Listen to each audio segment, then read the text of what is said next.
Hey there, mamas. Thank you so much for joining us here at the Mom Desk Club. My name is Laurel, and I'm really excited to invite you over to my desk for just mom chat about life as a work-at-home mom, especially with toddlers, which is what we're focusing on this season in season 3. Work and wiggles, figuring it out with toddlers in tow, which is complicated, let me tell you. As a work-at-home mom who's been doing this for 7 years, and I've had 4 kids in that time span, I have worked a lot with toddlers. So just know that I'm down here in the toddler trenches with you, and it's not one of those things that I don't understand or that I've maybe had one child and so I'm trying to share all of my advice. I remember, okay, rabbit trail. When I had one child, I remember thinking I had all these things figured out and I was trying to share my advice with people. And this is like public apology time, because if you had 5 children and I was trying to share with you my advice, I really, really am very sorry. Because, yeah, it's a whole different ballgame. It's a whole different ballgame. I have learned so much now. Not that people with one child don't have anything to say, but it's a whole different ballgame. I have learned so many different things since having multiple children, working through multiple different seasons of life. And I thought as a one-child parent that I really knew it all, and I didn't. But that's what this is all about, the Mom Desk Club, is being able to work together, find other people who are in seasons maybe a little bit different than where you are, maybe just a little bit ahead, and try to get some advice and wisdom from them, because we all need wisdom from somebody who's been there before us. So now that I've finished that tangent, now we can jump into episode 4, which is going to be all about interactive play with your toddlers as a work-at-home mom, trying to find this balance between playing with your children and getting work done and figuring out how that will work for you and your family. So I think the first thing that we can really dig into is why interactive play matters. There's tons of experts. I'm not one of them, other than I've got a lot of hour experts. Like, I've got hours on the clock as an expert.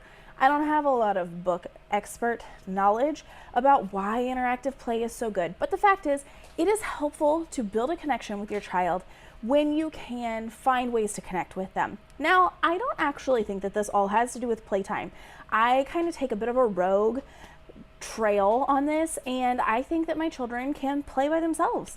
I encourage individual play and learning how to adapt and play in situations without me having to be that helicopter mom hovering over them, teaching them how to play with their trains or with their Play-Doh. I would rather supply them with tons of really great interactive, amazing toys where they are learning and growing and exploring, and let them figure it out rather than me having to sit there and play with them. That being said, there is an opportunity where you can build a connection with your child. And if that doesn't make sense to you, because maybe let's say you've got a 2-year-old and you're like, I don't understand. I don't really like playing with her. I don't really understand.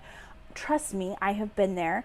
And I always felt like I was going to be this really terrible mom because I didn't really understand playing with kids. I remember playing with Barbies with my sister when we were kids. I had fun doing that, but then when I got to be a grown-up, like an adult, I didn't really enjoy Barbies, and I was like, okay, I don't really like playing Barbies with children. I don't know what I'm supposed to do with that. Like, am I gonna suck as a mom? Who knows? I guess we'll find out. But my point being, if you can kind of relate to that, it's okay. I'm not gonna be sitting on here telling you, you have to get 13 hours of interactive play with your child, and you're going to sit here and do these things and do it this way, and you're going to play with them this way. That's not me, and that's not how I work.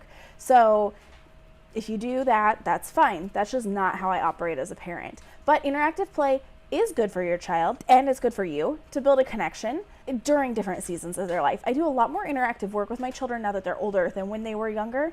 When they were younger, it was more about setting up an environment for them. So that's going to be some of the stuff that we're going through today, is figuring out what things you can do to set up an interactive learning environment for them so that they can entertain themselves, so that they can learn, so that they can have these really great educational moments with themselves, or with a sibling, or even with a friend, or with you, or with your husband, as time goes on. But just know that interactive play is important. I'm not going to be advocating for sitting your child in front of the TV all day while you get work done. I realize there's a time and a place for that, and we'll get into that some more here in a little bit as to why you might not want to do that. No judgment, just letting you know. Okay, so the first thing that I think makes a huge difference is setting up an environment that is conducive for playtime. Now, keep in mind that I don't have this big, amazing, beautiful home. I mean, I have a nice home. It's very comfortable for what we need. I'm not complaining about my home, but we're not talking like some big multi-million-dollar mansion where I've got all these playrooms and office spaces and everything all set up just perfectly. We have a very small home. We're contained in a very small space, and there's not a whole lot of rooms. There's just one big open room as our big living space. And so we kind of all have to figure out how to live together in this one big open space. And I've broke it down into smaller areas so that we can kind of make sense of it. As the work at home mom, are trying to figure out how to build an interactive play space for your child that works for you and works for them, there's a few things you can do. One is break your spaces up into practical locations where you can still see the child. So you're working, you can see them, you want to be able to watch them because that's important. But you also want to have plenty of activities, location appropriate activities for them to do to keep them busy. I know whenever my kids were really small, like they're all still small, but when I had several of them that were really, really small, one of the things that we focused on a lot was table time. And every 15 minutes, I just swap out a new table time activity and we just keep going because I could buy myself a good solid 15 minutes of interruption-free work if I would just swap out the activity every 15 minutes, just give them enough to keep them busy and then move on to the next thing. And so that had to be very much mom-led, but also give them the freedom to then do it on their own. That kind of thing, if that makes any sense. So setting up a playful workspace, a good, playful, interactive workspace for your child is going to be key as a work-at-home mom because it's going to remove a lot of stress off of you. It's going to give them stuff to do. Putting a little bit of thought into where they're at is going to help you. Okay, so now we're going to get into kind of the fun part where we're going to talk about the activities that are going to be fun for your child. Now, this is going to vary by age, this is going to vary by interest, this is going to vary by gender, which I know that people don't really want to accept right now, and I'll probably get canceled, but I notice a huge difference between the things that my daughter likes to do and my son likes to do. That's not to say that my daughter only ever wants to play with baby dolls and doesn't ever want to play with cars, but there's a difference in the way they play with those activities. So you want to make sure and have a variety of activities so that your kid can explore and try new things and do things differently. You know, the way my son will play with magnet tiles is he can set up a big tower and he'll make a zoo and he'll, you know, make car ramps and or they'll set it up just to knock it down. My daughter, the way she plays with magnet tiles is she builds this huge elaborate building and then she gets all of her tiny little characters and she puts them in there and she makes this big storyline and she has interactions and people and relationships and they're all interacting together and there's a whole, it's like watching a daytime drama by a child. I mean, like it's a whole elaborate scene. The way they play with their toys are going to be completely different, but when you have these open-ended toys that they can play with, it's going to make a big difference for you as the mom. Another thing I found is thinking about your toys very practically. So I'm not one that believes in collecting huge amounts of toys. Our space does not hold huge amounts of toys. We keep things fairly pared down, only to what they can clean up easily by themselves. And I don't keep any, very few toys that make a lot of noise, as in battery operated toys. Now, we're not talking some Montessori, only natural colored toy environment. That's not what I have happening in my home. But I am trying to keep things very educational, very open-ended. There's a lot you can do with it. You can combine them all together and make some big, crazy landscape, or you can play with them separately, that kind of thing. But for the sake of keeping everything from getting really confusing and me running off on all these rabbit trails, I'm going to talk about locations and activities that we use in different locations. And because I want to make this really simple for you, I'm also going to create a free download for you that will have all of my toys that I really love, that I would highly recommend, that my kids use all the time or did use maybe during certain specific age appropriate times. And I'm going to put links to them so that you don't have to try to go hunt for these on your own. I will make sure that you have what you need to get this all taken care of. One of the big things that I already talked about was table time. My kids have always really enjoyed doing activities at the table. Things that they would do there would be Play-Doh, crayons. They love coloring pictures, so lots of paper, lots of coloring books, lots of crayons. I literally buy huge box of crayons and just restock their crayons every so often as things get broken and lost and colors are missing. So lots of crayons. Watercolor is a big deal every once in a while. They go through seasons. I keep stamp pads on hand. I keep reusable sticker books on hand.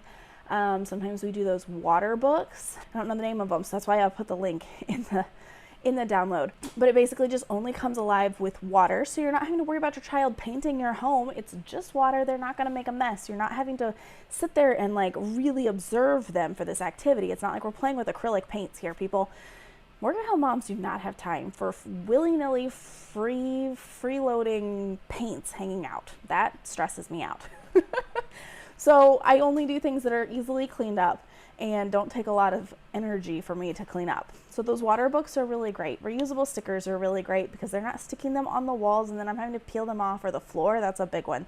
They always end up on our vinyl floors and then I'm like chiseling them off the floor. That makes no sense. So reusable stickers are great because they don't stick onto anything. They just stick onto the page. Other things that we use a lot are kinetic sand. That can be kind of messy. So depending on your environment and all that, it may or may not work for you. One of the things I found was like either a big cookie tray, or we happened to come across like a waitressing type tray, like a food tray that you'd get at a restaurant where they'd bring all the food out on that one big tray. That works really great because it's got sides on it. It's big enough that they can kind of play with it. And that worked really nice for a season. I think that pretty much wraps it up for table activities. Like I said, I'll make sure and link everything in the document, and I will look through all my cabinets and make sure I've not forgotten anything. That's just really fantastic. But if you keep things at the table, it can really help minimize the mess in your home, and it can also keep kids stationary in one spot. There have been times when I could buy myself at least an hour and a half, maybe more, of quiet time just by switching out the activity at the table every 15 or 30 minutes as their attention span was starting to fade with that item. So those are the kinds of things that we stick to at the table. I keep those activities by the table. We don't keep them off where they can get into it. I don't keep Play-Doh over, you know, with the rest of the toys where they're going to be getting into it and grinding it into any of the rugs. We keep all this stuff by the table, whether you're doing this at your dining room table or whether you have a really nice little table in your office that they can play at. You get to set your environment up in the way that works for you, but these kinds of things at the table can really help keep their interest going for long periods of time, and you will buy yourself a lot of interruption-free time working. Okay, so then we also have like a little play area in our home. Down on the floor, there's a rug, there's the vinyl floor so they can, you know, set up big elaborate things on the floor without it toppling over on them. You know, like magnet tiles. You can't really build magnet tiles as well on carpet because then they kind of they're already shaky anyway. But I have worked really hard to invest in a lot of really nice toys that my kids can play with. And when I say really nice, I don't mean like really expensive. I just mean I've put thought into those toys. And they tend to be fairly age appropriate through all of the ages because I've kind of hit this spot now where my 2-year-old is playing with the exact same thing as my 7-year-old. But the way they play with them is different, and it kind of makes it work. So magnet tiles are a huge deal around here. You don't have to buy the name brand ones. You can get the off-brand magnet tiles. They still work just as great, and we've not had any issues with them. I think we've only had one magnet tile break out of a two different sets over like 3 years. So they're very, very sturdy. They last, they're really great, and we use them daily. Other things we use a lot are Schleich animals. Now there's a lot of different brands. I was really sold on Schleich there at the very beginning. Now I don't care. We've got Breyer, and we've got we've got several different ones, and some that are not even, they're like weird versions from who knows where. So we have big boxes of just tons of animals. Train tracks, you can get wooden train tracks depending on what kind of trains you might have. For whatever reason, we ended up with boxes of these trains, but there were no tracks. So you can get the tracks separately, and they can build these huge elaborate trains across the house. It works really great, and it's super fun. And another big hit in our household is the Busy Books. Now I'll make sure and link to them, because if you Google Busy Book, or if you go into Amazon and look for a Busy Book, it's gonna give you like one of those things for in the car. It's got pockets and all these different weird things, you know, to keep a kid busy, but that's not what I'm talking about. These are these small figurines that are generally character related, from lots of different movies that they might know, or shows that they're familiar with. And we have slowly been collecting these over time. Now we're not talking high quality pieces of toys here. These things break pretty consistently. We lose lots of them, but we don't have a huge solid investment in them, so I'm not too upset about it. But because they're all characters that my kids know and love, it becomes a lot of fun. We have huge collections of princesses and cartoon characters and Disney characters and all of the different characters, and so the kids will all set up these big elaborate stories with the characters. Of course, they come with these huge mats that you can play with. We don't even use those anymore. Most of the time they end up getting tossed because they get torn, they get ripped, they get lost. We don't have most of them anymore, but they make their own scenes up with their magnetiles and with these squishy blocks that we have, and train tracks, and and Lincoln Logs. She's over there playing. Lincoln Logs is another one that we just invited into our home back at Christmas. That's been a really big hit, and I have a feeling we'll be adding a lot more of those into our collection soon, as well as they've gotten older and they've learned how to kind of build those structures and have started getting the hang of it. It's been a lot of fun to watch the way they put all of those things together. So I would highly suggest investing in some really good floor toys. They don't have to be, I'm not saying go into the local toy store and buy all of the biggest, brightest, colorful, flashy things. Make this be something you've accumulated. I mean, when my second child was, for his first birthday, I told everybody all he wanted for his birthday was Schleich animals. And that's all he got. And it really has set up our collection. Every year for his birthday, people will get him new Schleich animals. Now, of course, he gets other things than Schleich animals, but every year he'll get new things. And it has been so great because now we have this huge box of these Schleich animals and they last so well. So this is going to be something you're going to accumulate over time, but if you kind of know what you're going to be wanting over the next few years, you'll know what to tell people when they say, hey, what does your child want for Christmas? What do they want for their birthday? Here's your list. Here's a list. Another space to really think about as a work-at-home mom. Now, this is hard for me to imagine because if you can see, it's like super dreary and gross outside. We're right smack dab at the end of January. It's been raining for a week. It's nasty outside. We came out of a really, really cold season. For about a week, it was super, super cold. So we've not really been outside a whole lot, but as we start coming into spring here in another month and a half, maybe 2 months, the weather's going to get nice. Things are going to get really nice outside. It is good to start thinking about your outdoor space and what you want to do out there. If you have an outdoor space for your child, even if you have just a patio in an apartment, there's things you can do to help create a space where your child can play outside. So water tables are a really big hit with our family. They love the water tables. Or if you've got enough area, you can do bigger things like little kiddie pools or splash pads. You can get miniature trampolines, which have been a really big hit. We're probably going to start sizing out of our little trampoline here soon. It's not like the little rebounders. It's actually a real trampoline, but it's only like a foot off the ground, and it's a lot smaller, but it's got sides on it still. So that's been a huge hit for the kids. Other things are going to be sidewalk chalk and sandboxes. I'm hit or miss on the sandbox. We did it for a year and it was good, but they get really, really messy with the sandbox. We're talking like sand in their hair. Like if you're going to play in the sandbox in the morning, they have to come in and take a bath before they can even go down for their nap. So it kind of works, kind of doesn't. You also have to worry about kids throwing sand. So that then invites a whole new element of like constantly having to interact with your children until they get the hang of the fact that they're not allowed to throw sand. It's a really great learning experience, but it also is kind of eye twitchy as a work-at-home mom because you're just getting ready to like type out an email and then a kid throws sand and then you have to stop and you have to actually be the parent and you have to interrupt yourself and then you can go back to your work and then just about as soon as you get back into the next project, somebody's throwing sand again. Sandboxes and all of those sand toys can be a really great way to entertain your children, keep them busy outside. Fubbles, it's a spill-proof bubble tool. I'm serious when I say that this is literally the best thing you can invest in. I know there's all of these really cool tricks where you can like tape the bubble container to the railing on your porch and that way they don't spill their bubbles. I don't care about spilled bubbles outside in the fact from like a cleaning perspective, like that doesn't bother me. But spilled bubbles does bother me when it's a 2-year-old and they spill their bubbles and then they get upset and then they come crying to you and then they want you to refill their bubbles and then after you refill their bubbles 5 seconds later they spill them again. That can be frustrating because it's just interrupting. It's very interrupting. So Fubbles are great because it's a spill-proof bubble. It works fantastically. All of the kids have loved them. They work really great. I highly recommend. And I will make sure and put a link to those. Okay, so now that we've kind of talked about some of the details, where we're talking about the different areas that you can have set up for your children and what kinds of toys you can put in those areas to help keep them busy and keep them entertained, I think the next thing to really talk about is kind of just the mindset that you want to keep when you've got toddlers as a work-at-home mom and trying to keep a fun play atmosphere. So one of the things is to just be aware that you're going to have to take breaks. So toddlers don't have really long attention spans. They really want you to keep them busy. Even when they have siblings, you still have to set up spaces so that they are staying interacted with their activities and with their environment. It's just kind of part of it. So maybe you can schedule times where you read books to them throughout the day. It's a great break for you. It's a great break for them. Books are really great.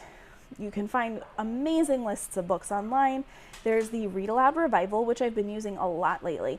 Every time we get into a new season, whether it be winter or Valentine's Day, or we're coming in on Groundhog Day and spring, as we're coming in on some of these different seasons, I pull up one of her lists, I put all of those books on hold, and then as they become available at the library, we go pick them up, we rent them, we read them, we take them back. You know, that's a great way to still have interaction with your child, and just sit down and read them one book. We're reading one book. Go pick out one book, and then I'm going to get back to work. It's a great break for both of you, unless you're going to fall asleep when you sit down to read a book. And I only say that from experience.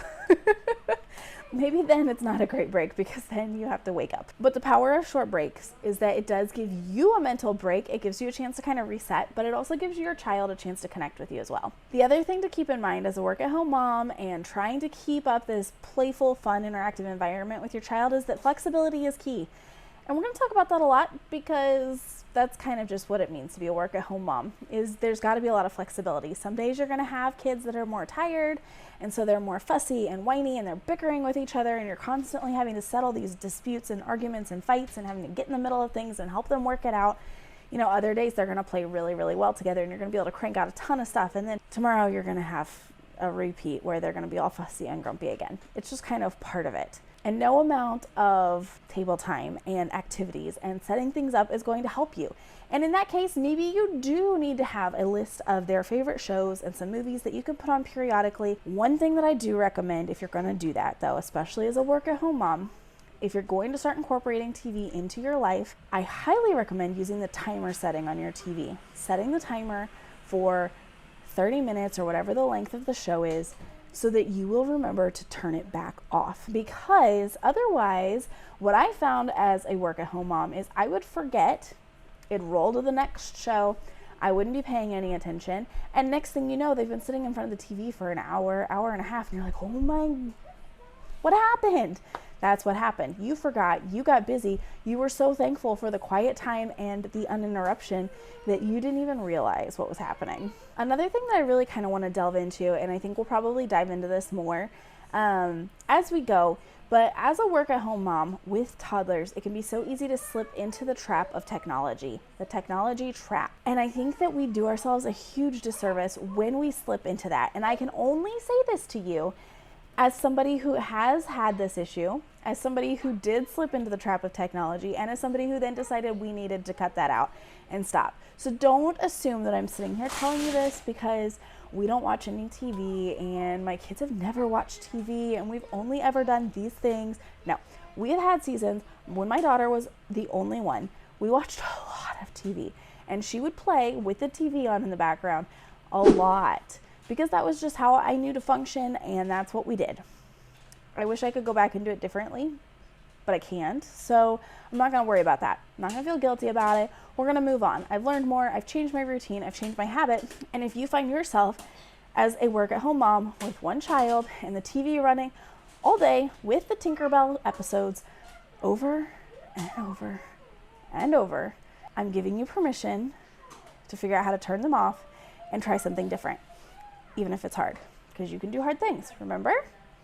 So we ended up doing a technology fast last fall, and of course we never got into tablets, so we're not talking video games and tablets and anything like that. We're merely talking television, episodes, and movies. We fasted them for an entire, I think it was 6 weeks, but we went longer than that. The plan was to go 6 weeks. We went a lot longer than that, and it was one of the best things that we did, because we realized that it helped our children play so much better and fight less when we weren't keeping the TV on all the time. So I want you to consider, as part of the interactive play, TV isn't going to help. It feels like it helps, but it also ends up causing you a lot of problems in the long run, because then they all are more prone to bickering, they're more prone to fighting, they're on edge, they're fussy. You don't realize it until you turn the TV off and do even a week of a fast, and then all of a sudden you're like, wow, these kids play. They play so great. They play with their toys. They're not fighting as much. They listen better.